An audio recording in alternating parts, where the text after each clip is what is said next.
if those that sang it got a handle on who's going to be singing that song on the holy highway going to Zion. I don't know if they understood it, but I'll tell you what, the author of that song got the gist of what this meant in Isaiah 35. He knew it, and he wrote that song to express that.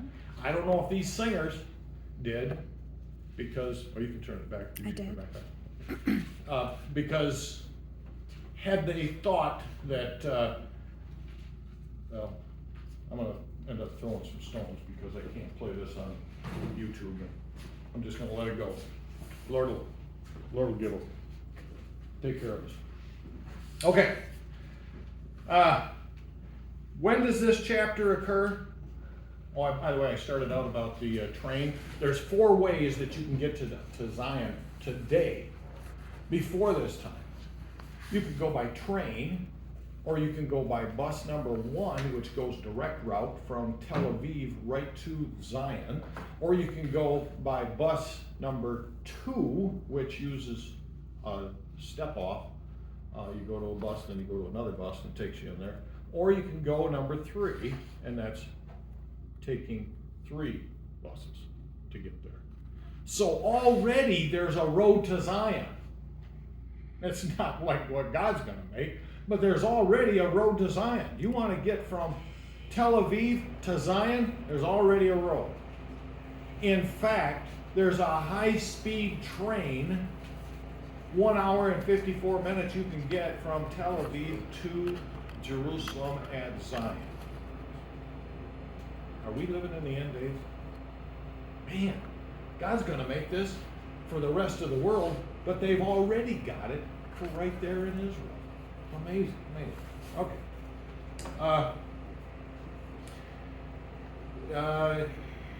When does this chapter occur?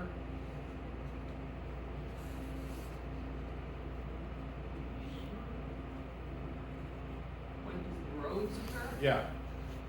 1,000 years. Okay, at the beginning of the 1,000-year reign. Beginning of the 1,000-year reign. Okay, so I want to go to. I think this happens when Israel splits and all that and everything. Yeah. Yeah.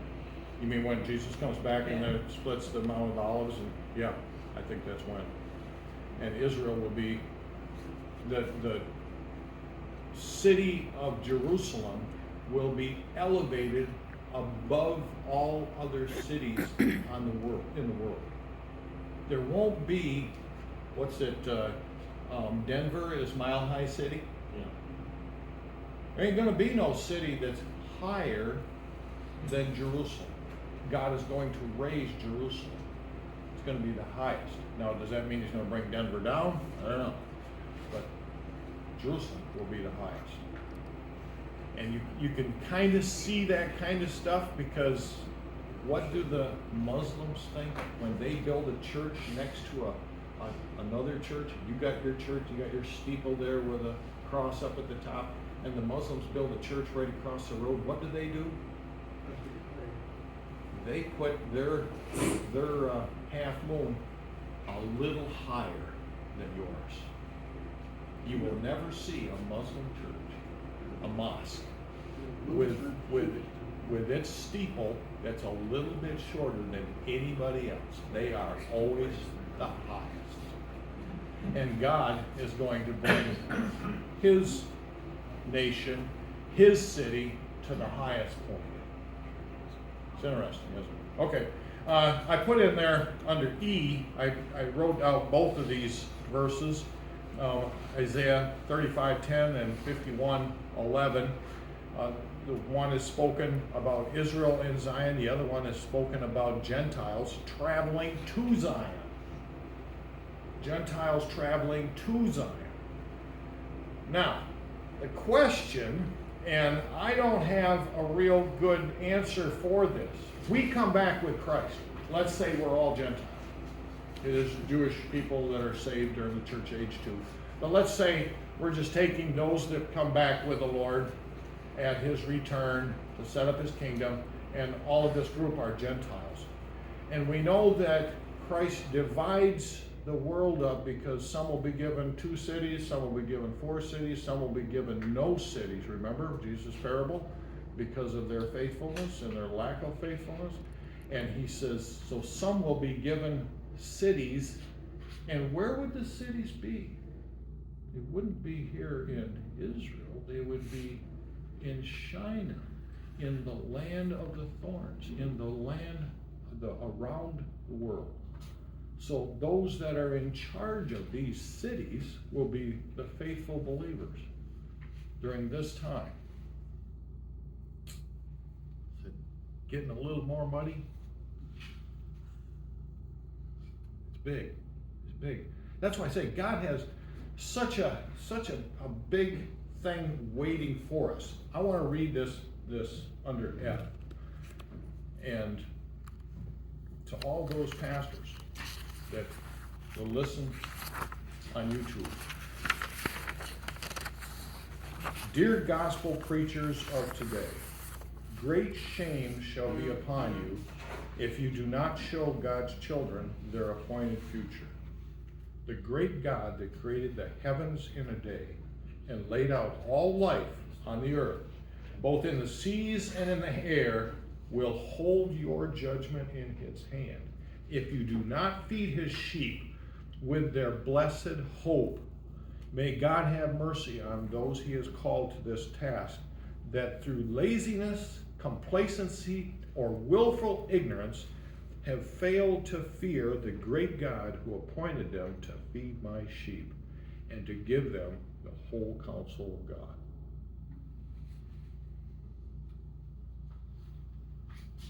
I believe that. I believe that God's going to hold all of us in great judgment.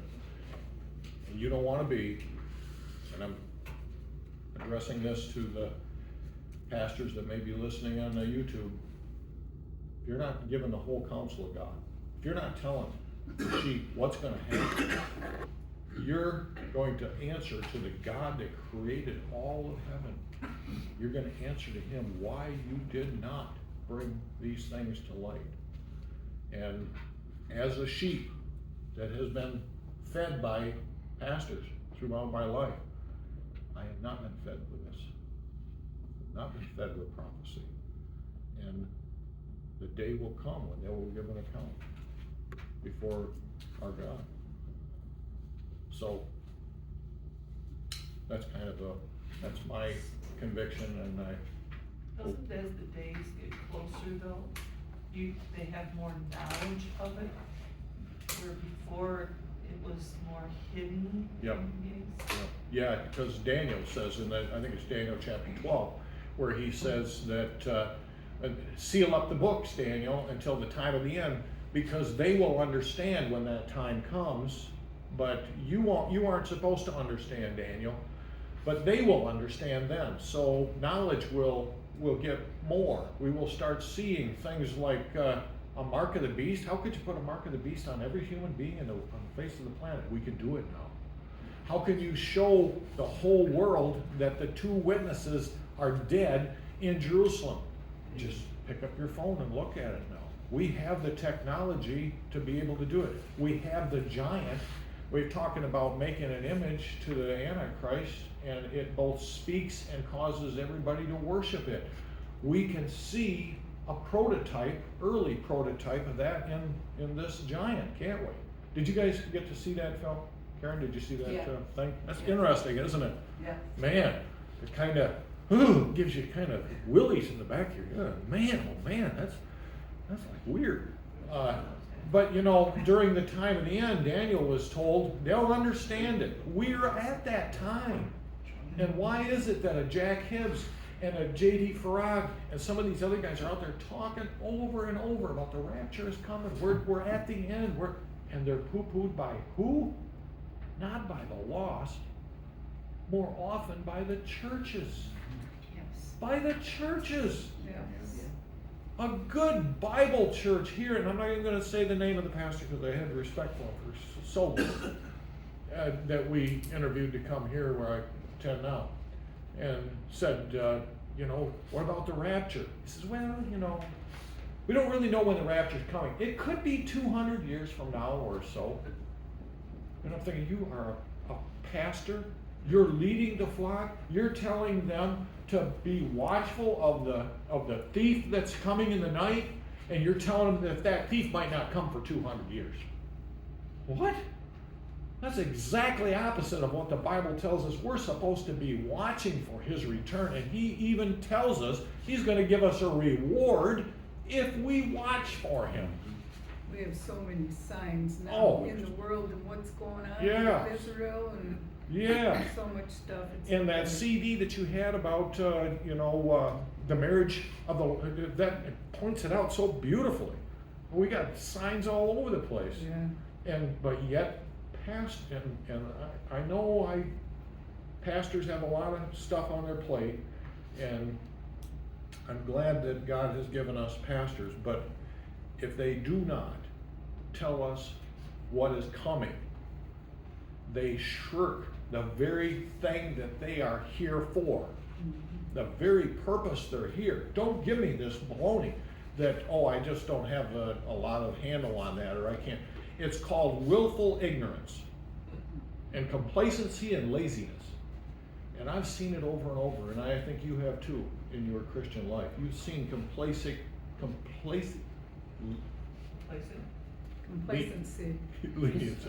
Yeah. Just laziness, flat out lazy. Man, oh man, just go to the script notes and you can get a lesson. You can just give people a lesson. Give a Bible lesson. I don't care about all that stuff. And I'm not elevated to the place of a pastor, but when I do this lesson here, when I got started last week, or when I finished last week, and all I could think of was Rachel said, I've never heard that song before. And I thought, Rachel, you should have heard that first song we did by the Maranatha Singers. Rachel, you should have heard it. She says, your dad probably sang it during the Sunday school time. And I thought, and that was the impetus that God used to, okay, well, I'm going to go find that song. And I found it. I thought, well, wait, I wonder why that song, where did they get that? Well, they got it in Isaiah 51. I go to Isaiah 51, and there's a little thing over the side that says, similar to Isaiah 35:10. Really? This is talking about Israel, children of Abraham, coming and singing before Zion and everything. Isaiah 35. I go there, and the wordage is a little bit different. And I thought, well, it's different. I go to Hebrew, and it's exactly word for word, comma for comma, exactly the same. Why did the King James guys not translate it exactly? That's one of my pet peeves with the King James that I got today. It's not a big deal, but you can see that it has a different, the words are turned around and stuff. But we can find, and what I'm driving at is that when God gave me that, I stepped the next step and says, okay, why are there two different times in the same book? One's for Israel and one's for the church.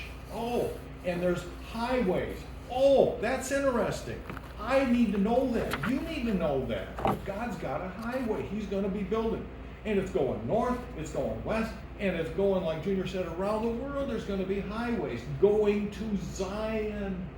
And they're going to be required to go to Zion and keep the Feast of the Tabernacles.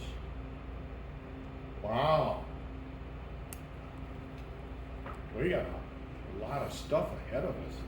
God's got a big, interesting thing ahead of us. Nobody told me anything. Nobody ever told me. They never even hinted towards it. And I'm thinking, why? Was Isaiah not important? Isaiah, Jeremiah, Zechariah, were they not important? Why doesn't the church know that stuff? We study, and rightfully so, we study Ephesians, Colossians, Thessalonians. We study all of it, not Thessalonians, because that deals with a pre-tribulational rapture. But everything else we study in the New Testament. But it's important, isn't it? Man, I want to know they got a highway. God's going to make a highway for me to walk on. And nobody can walk on that except those that are overcomers. We're the only ones that can walk. And I mean, there'll be all kinds of stuff out there. He talks about lions and everything, but these creatures, no animal crosses that. That's God's holy highway.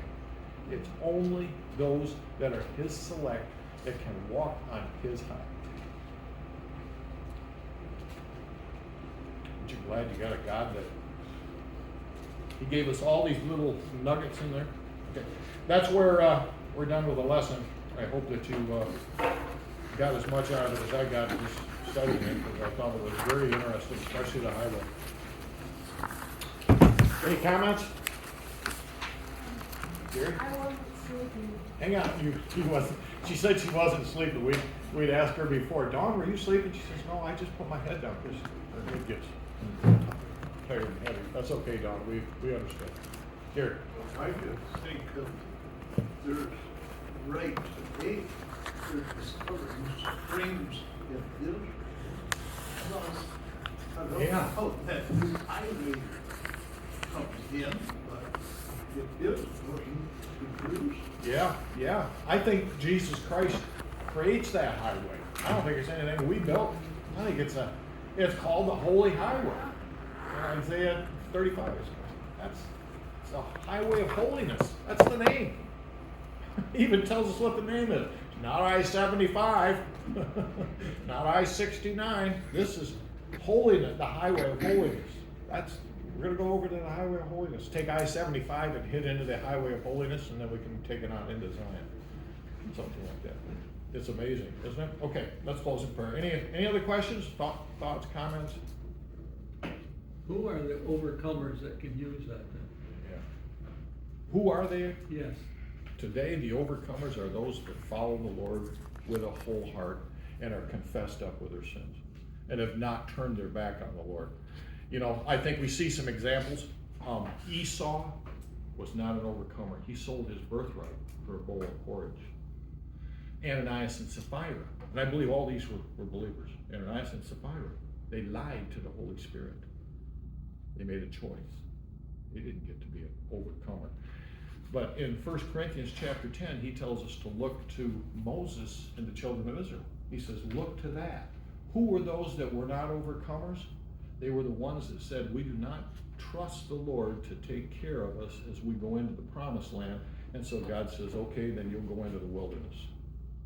They were the non-overcomers. They were the non-overcomers. Those that God puts that point in our life where he says, make this choice. This is it. Will you follow me, or will you trust me, or will you not? It's not the question of salvation. Don't ever get that. I'm not insinuating anything with the question of salvation.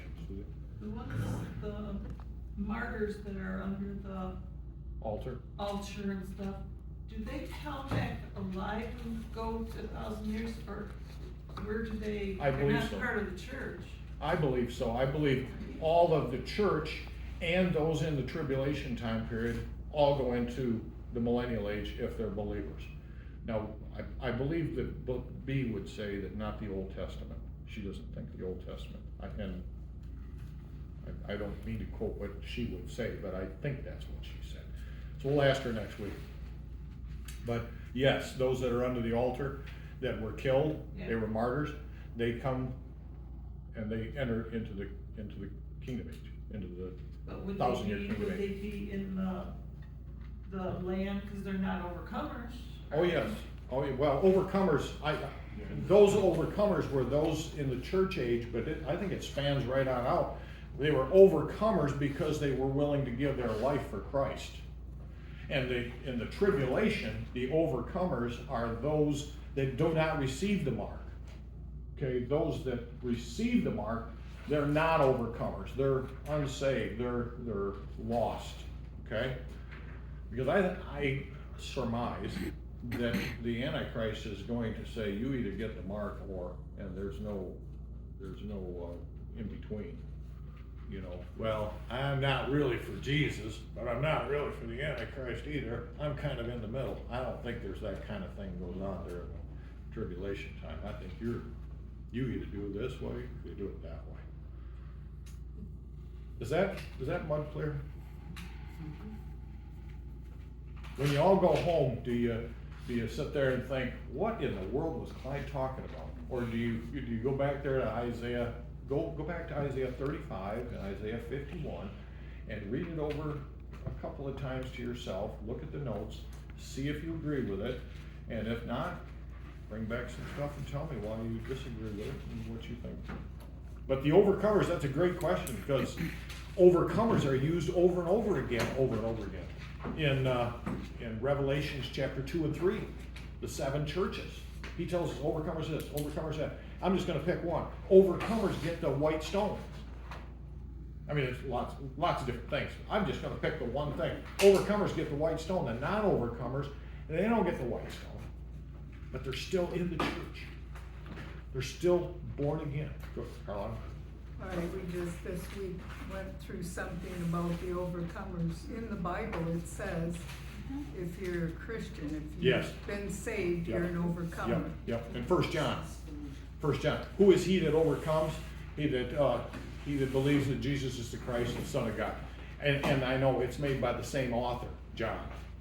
But so if you're saved, it doesn't say whether you were faithful through your life. I don't, You did, personally, but you're an I don't, overcomer, so. I don't think that, and I know that in Greek that's the same word, overcomer here and overcomer in Revelation. But I don't believe he's talking about the same thing. I So think how he's, would you know that? well, How would because, you figure that out? well, I think because of the context of all of the churches in Revelation chapter 2 and 3, he says, the overcomers will get a white stone. That tends to make one put this, not just that, but the robe and be able to eat from the manna in heaven. And it's only for the overcomers.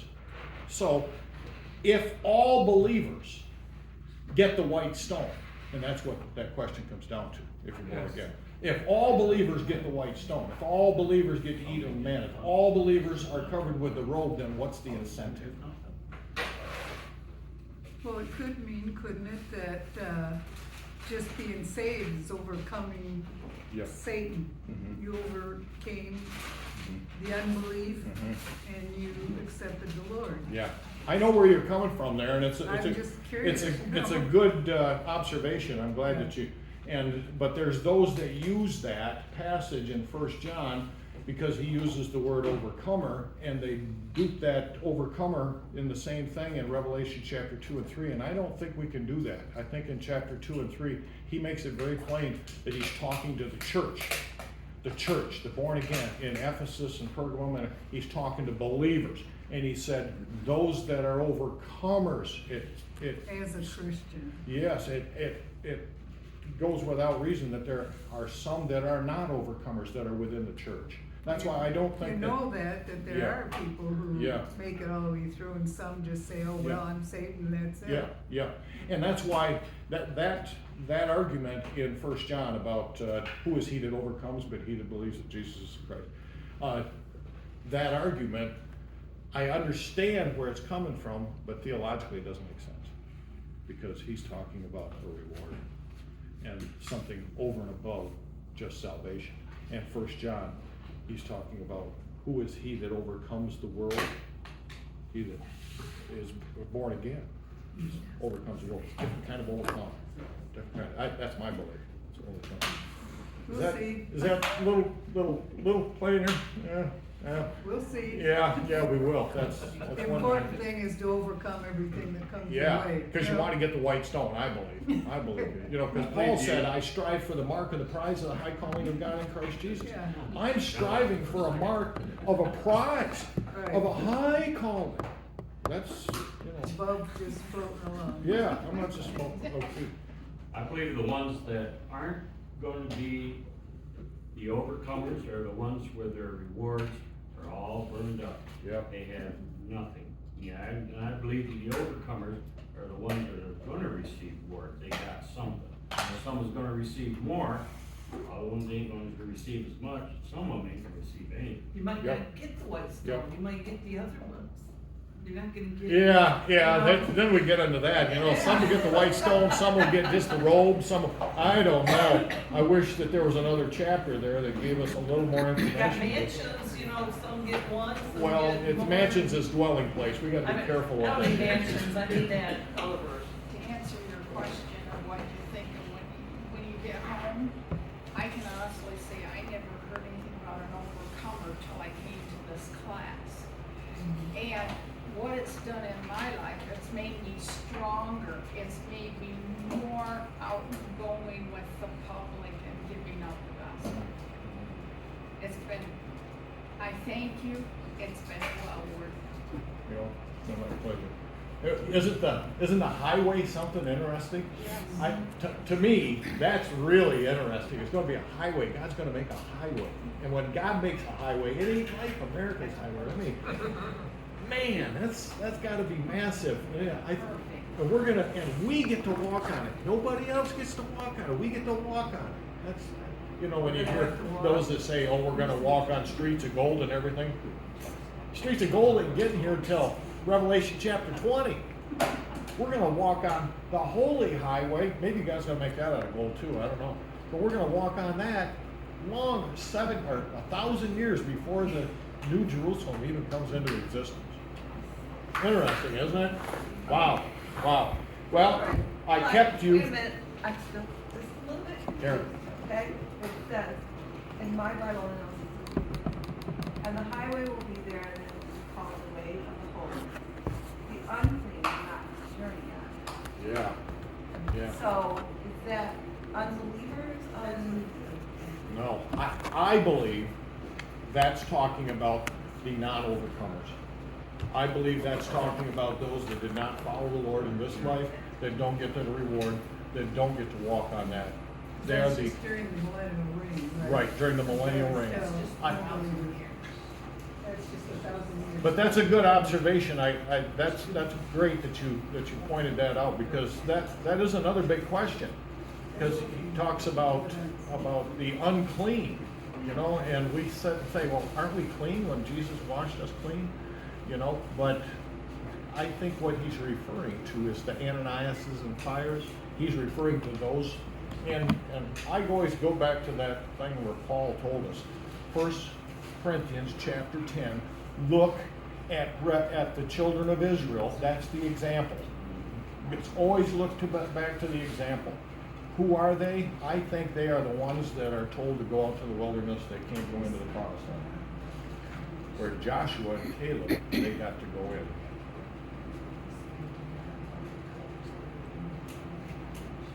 Good observation, Karen.